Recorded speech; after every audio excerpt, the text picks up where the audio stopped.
There's never a dull moment when it comes to Minnesota sports. Whether it's positive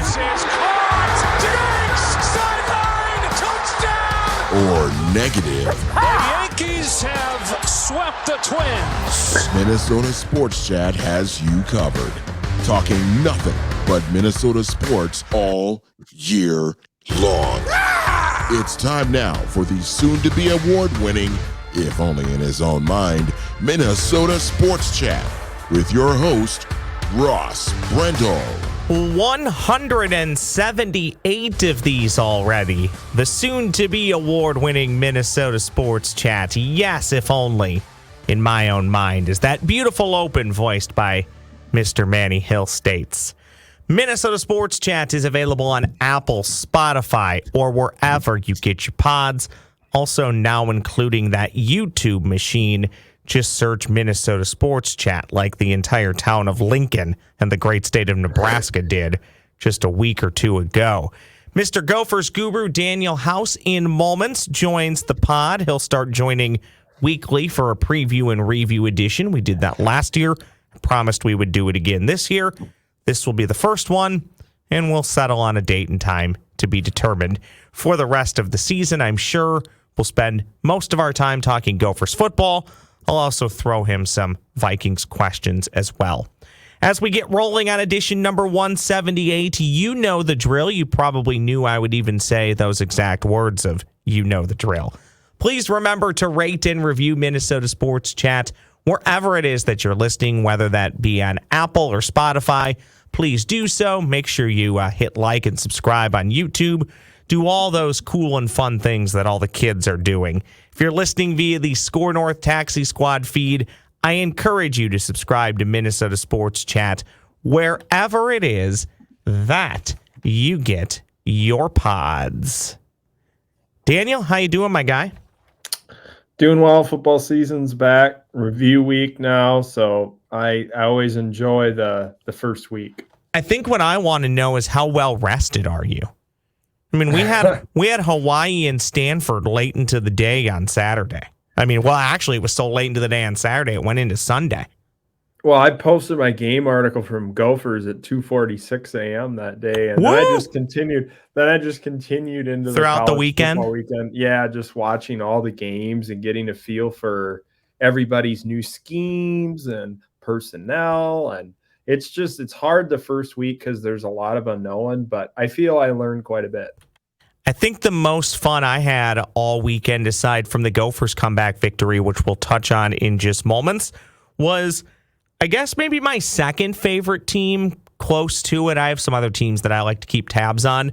I've always loved the University of Wyoming. I love them more now that Craig Bowl is there. You know, Craig Bowl says we're a two-uniform school. We have our home and our aways. I love that. I love the tradition of that old man. Our guy Peasley gets a nice win over Texas Tech at home. A raucous crowd in Laramie. That was fun with my guy Rich Waltz on the call. That was a fun little treat on a Saturday night. Not very often Wyoming gets the national TV treatment on a Saturday night, so maybe a good program-defining win for Craig Bowl and the Wyoming Cowboys. Yeah, big upset there, and I enjoyed the weekend watching Dion in Colorado. That team's speed instantly jumps out. I don't think TCU is a good football team, so people need to slow their roll. It will actually be fascinating to see how they handle the Nebraska 3-3-5 with all the layers that are involved with that. It creates a ton of challenges. I said to somebody the other day that Nebraska will definitely upset one team that's favored because of that defensive scheme. It is a hard code to crack. You took the words right out of my mouth with Colorado. I don't want to discredit anything that Dion did, but I think most of last year, I think TCU was playing with a bit of a horseshoe. They play atrocious defense. I think Colorado, all along, I thought they would be okay. I think all this does for me is I think instead of them winning 6 or 7, maybe they win 8 or 9. But yes, calm down. Colorado is not going to play in the college football playoff. I really don't believe this has dramatically changed the game of college football. Maybe I'll be wrong on that, but the hyperbole over the last week, I think, has been just a little bit ridiculous. But Daniel, that is what we love about this sport. Each and every week, there's a new talking point. and it's fun. So I don't begrudge Deion in Colorado at all. I actually do think it's great for the sport. The only thing I'm annoyed by is Deion talking about keeping receipts and acting like they just won the national championship after winning their first game of the season. It's like, buddy, you got 11 to 12 more of these to go. You should maybe calm down a little bit. But you know what? Coach Prime knows a heck of a lot more about football. How's that go? He's forgotten more than I will ever know, Daniel. So I won't jab at him too much, other than I thought his post-game presser was a little ridiculous, but that's just me. Not ridiculous. The left-footed leg of Daniel House's guy, Dragan Kesic. Clean snap, good hold, got it up, and it's good! And Minnesota comes back to win it! Truly a remarkable win. Gophers win the national championship. Oh no, that's just Gus Johnson overselling every call. Never mind. But the Gophers did get a big victory over Nebraska. That's Gus Johnson on Fox Sports. Daniel, we'll start with, well, I guess we've already started, but when it talks to the Gophers or comes to the Gophers, we'll start with, I think, the final 5 minutes of the game, Daniel. The Huskers just continued to do what the Huskers have done, and the Gophers snatch victory from the jaws of defeat, and I will take it. I think when we talked about this game leading up, all I wanted to do was survive the week. I'm not going to criticize the Gophers for winning 13-10.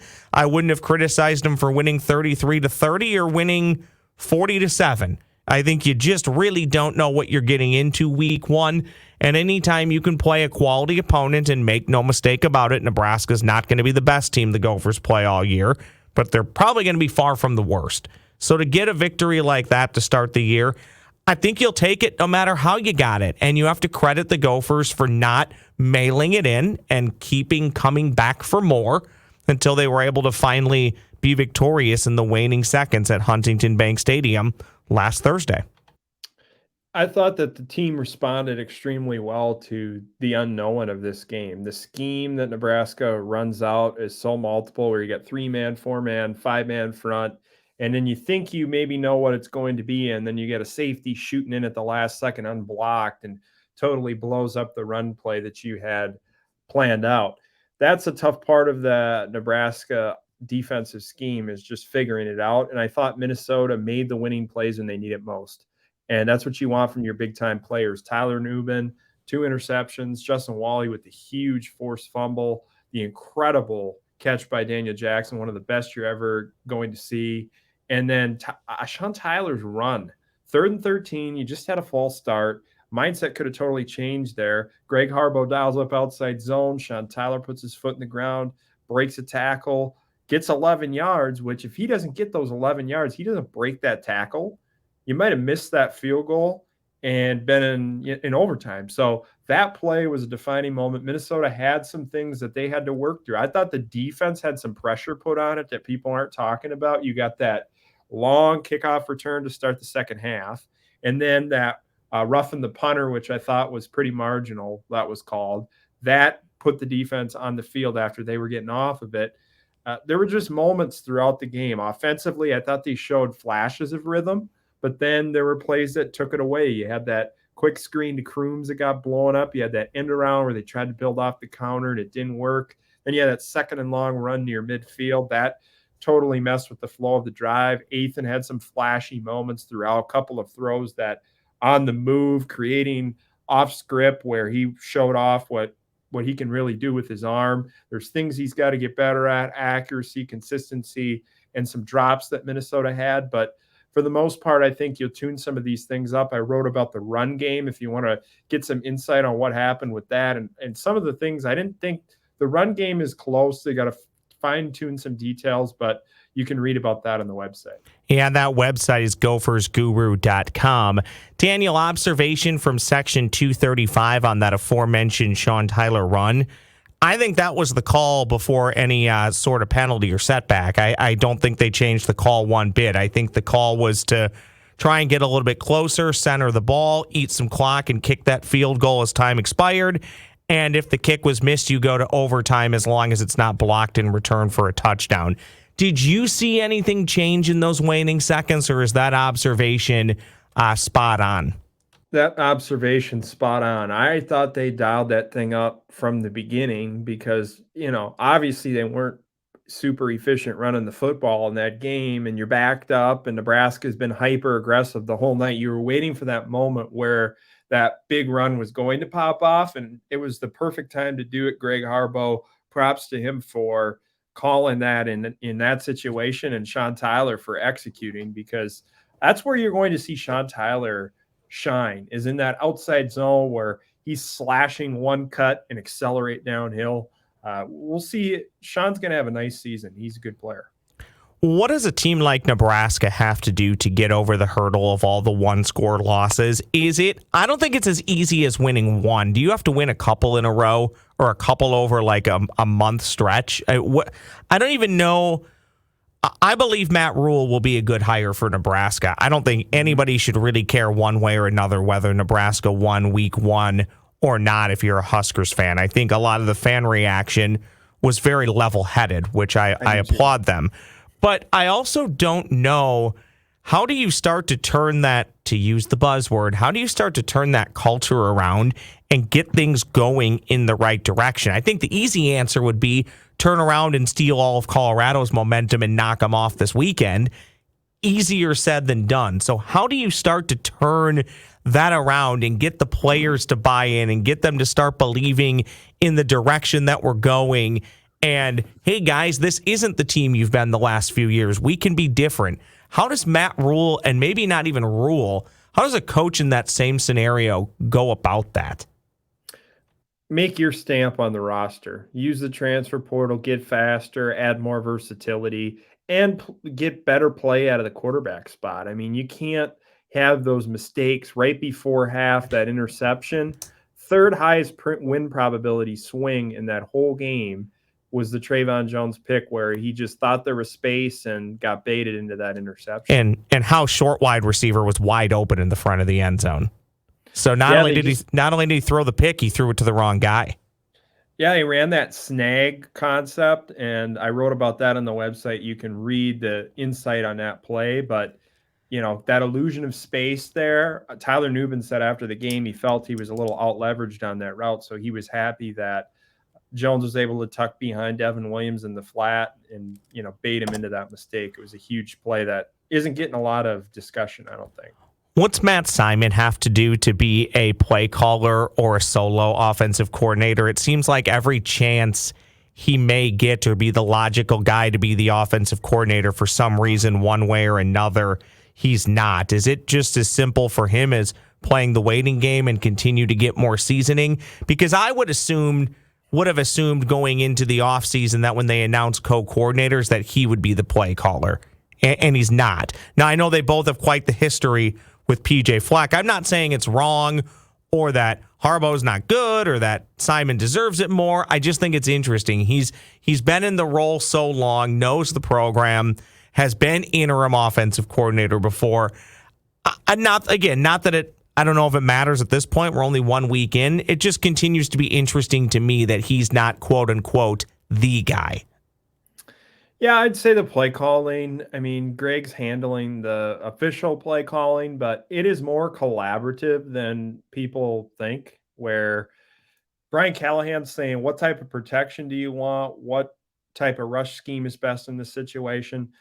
Matt's providing insight on the route combinations, and then Greg's taking that feedback from those guys, and then he's making the final decision on the play call. It's not like just one guy is relaying the play call. There's a lot of feedback going on at all times. I mean, Greg's, driving forward, driving the bus and the flow of the game, but there is feedback involved. And Greg has been around the program, been around PJ for a long time. PJ was talking about writing Greg a letter the night before the game, and he didn't really get into the detail of what he said, but he wanted to write a letter to tell him how special the moment was. And those two have been close. Matt, all those guys have been around each other for a long time. So there's definitely good chemistry. I believe from top to bottom, this might be one of the best coaching staffs PJ's had. And I thought it was an X factor at the end of that game, coming out victorious. They made adjustments. What can you tell us about Crab and Lindenberg? Will we ever see Crab on the field again for the Gophers? I would anticipate those guys will be back soon. That's what I'll say. They will be back soon. Oh, look at you. You're turning into a politician already. Can I make No, you governor one day? they'll be back soon. It's not a long-term thing. They'll be back soon. I want to play one piece of audio, and then we'll wrap up Nebraska, and we'll move on to Eastern Michigan. But I really liked PJ's answer. He was asked what did he learn about his team, and I would tell you, for me, I don't really know what we learned. I think it takes more than just a week, and I really liked the coach's answer. But I learned, the things that we thought. This team's really poised. They have a lot of confidence in themselves. They're never out of it. They've got pretty level heads for as inexperienced as some of them are. And then guys that played a ton of football bring that. I mean, Tyler Nubin in really high moments is talking about how he's going to go get it. He's walking off the sideline, I'm going to go pick it off. Now, he's said that a lot. He just happened to, Babe Ruth only pointed one time, I think, to the fence. We think, right? Maybe he pointed 100 times and then hit one and everybody covers that one. But Tyler Nubin, that's the type of player he is. That's PJ Fleck at his weekly presser, courtesy of Gopher Sports and Fox 9. Here's what I like about that answer, Daniel, about the ups and the downs and the ebbs and the flows. You just played a pretty important game to start the year against Nebraska, a team in your division. You get a nice win. Well, now you're stepping out of conference. You're playing a team that I think everybody believes you should beat. Depending on the line, you're somewhere to 19 to 21 point favorites. You got to keep a level head so you can come back and do just exactly what Vegas thinks you're supposed to do this upcoming weekend. But also, it's a great chance if you do your job to get some other guys some playing time and some experience. And I think that, I don't know if PJ would ever come out and say that. I think the hope for PJ would be late in the third quarter into the fourth. He's getting some other guys playing time this upcoming weekend. Well, and you already saw that, Ross, in this most recent game where you're able to get, the people like Aiden Gooseby in the game, Maverick Baranowski filling in for Cody Lindenberg. Those reps that each of those players receive will be critical moving forward, because if there's injuries that hit, you want guys to be ready and not be learning and trying to get reps in the middle of the season. I'd rather have them getting those reps now and learning from the experiences they had. I thought Baranowski did a nice job for the most part, couple missed tackles, but good assignment, sound football where he was in the right spot, just got to finish some plays, and there's things he's got to work on. But those reps are critical, and I thought, keeping that level head, like PJ said, is such a critical component of being successful. This team has nice chemistry. I felt that dating back from the spring to the fall. I like looking at that. I'm one of those people that loves to go to things and watch how everyone interacts and what the vibe's like. I like that people reading side of it, and I felt very good chemistry from this team, and I thought it showed when they needed it in the big spot. So Eastern Michigan's coming off a triumphant 33-23 win over the mighty Howard University at home in one of my favorite cities to say, Ypsilanti. Sources tell me they're pretty solid on special teams, Daniel House, but what else does Eastern Michigan and head football coach Chris Creighton do well? They're coming off a 9-4 season last year, a big win in the famous Idaho Potato Bowl over San Jose State. A lot of that obviously sounds like I'm talking in jest, which full disclosure, I am. However, a 9-4 record in a conference that historically gives the Big Ten trouble, for as much as the Gophers are favored, I think you got to be careful on Saturday. Yeah, this is a football team that you can't just think you're going to show up and win. They've got great special teams. Like you said, Mitchell Tomasek, the punter, is one of the best in the country. I think he is an outstanding player. I watched the cut-ups from last year and this year, and I was like, this guy can punt. Jesus Gomez, a good kicker. The coverage and return units are all solid. They had two return touchdowns in the last game. Offensively, they're a team that, they're going to run pistol. They're going to run some quick hitting RPO stuff. They're an on schedule type of offense where they're going to run the ball, try to be efficient on early downs. They're not one of those teams that's super explosive. So you got to be efficient on early downs. I would expect, based on Austin Smith and his history, the quarterback, you're going to see some quarterback run game. So you're going to have to defend that a little bit better. Tanner Canute's their best receiver. Outside of that, I don't see a ton of talent in that wide receiver room. They're okay up front. On the defensive side, I thought they got a lot of pressure with their front. A couple really good edge rushers. Justin Jefferson plays for Eastern Michigan. Keep an eye out for the other Justin Jefferson. He actually had a nice game against Howard. And then they play a lot of man coverage. So you're going to have to create some combinations where you're able to, create rubs, switch releases, things like that. I'll be talking about that in a preview article. But man coverage, get ready for tons of cover one single high defense while playing Eastern Michigan. What did you make of the gameplay over the weekend, not just from the Gophers in Nebraska, but across college football with the new clock changes now running all the way between plays until inside of 2 minutes of each half? I'll tell you this, I loved it, and here's the reason why. Whether we want to admit it or not, I think most people are finally starting to say it out loud. Big-time college football is a feeder system for the NFL. I think big-time college football, for the most part, should resemble what the NFL looks like.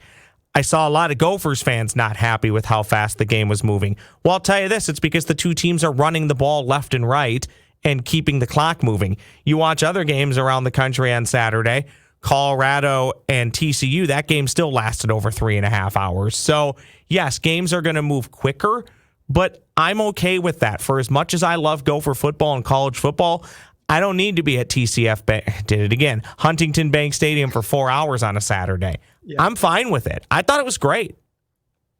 Yeah, I believe what it does is it changes the strategy of offensive coordinators because every possession counts now. You don't know how many you're going to get, less plays, less drives. You only have 3 drives in the first half of that game against Nebraska. So you're not going to be able to do the old ball control and then, whatever, drive fizzles out.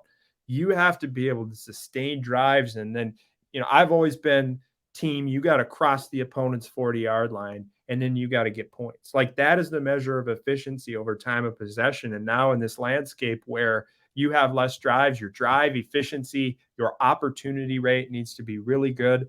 And I think that's important now with this rule change. It's definitely going to impact how coordinators approach the game and how head coaches manage their philosophies offensively. Well, right now, everybody listening, Daniel, they have a great opportunity, to head to coffeebybeans.com. Get yourself some good coffee.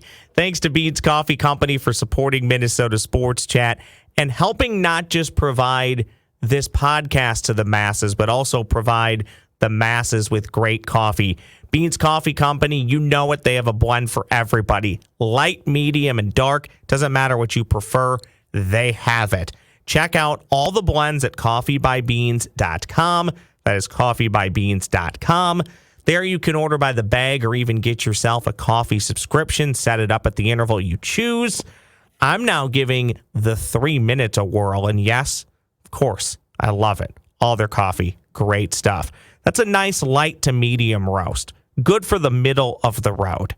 Remember to use the promo code SPORTSCHAT to save at checkout. Beans Coffee Company ships anywhere in the United States with free shipping on all orders of $35 or more. Coffeebybeans.com. Use that promo code SPORTSCHAT. Daniel, it's that weird time of the year where the Minnesota Golden Gophers will have completed 2 games before the Minnesota Vikings complete their first. Vikings and Buccaneers this Sunday at noon. Kirk Cousins v. Baker Mayfield. What are you looking forward to? I want to see the offensive and defensive line. Brian Flores, the new scheme. I expect a lot of smoke and mirrors, changing the picture, going to have, showing those cover zero blitzes, backing out, zone pressures where you got, Sims where you're dropping a defender and replacing him with someone else. Like, there's going to be a ton of diversity in this scheme.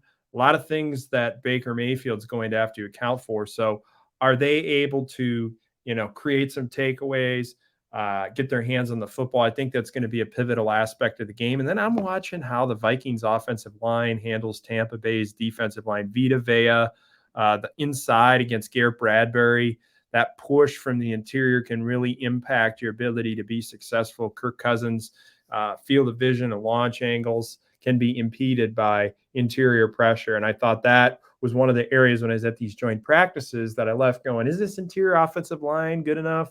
It will be a test right away. You look at like Greg Gaines, Vita Vea, It sounds like Kalijah Cansey's going to go. Like, they have a lot of versatility in a front seven. So right out of the gate, the Vikings are going to have a nice test against Tampa Bay's defense. Well, not just against Tampa Bay's defense, but the early schedule.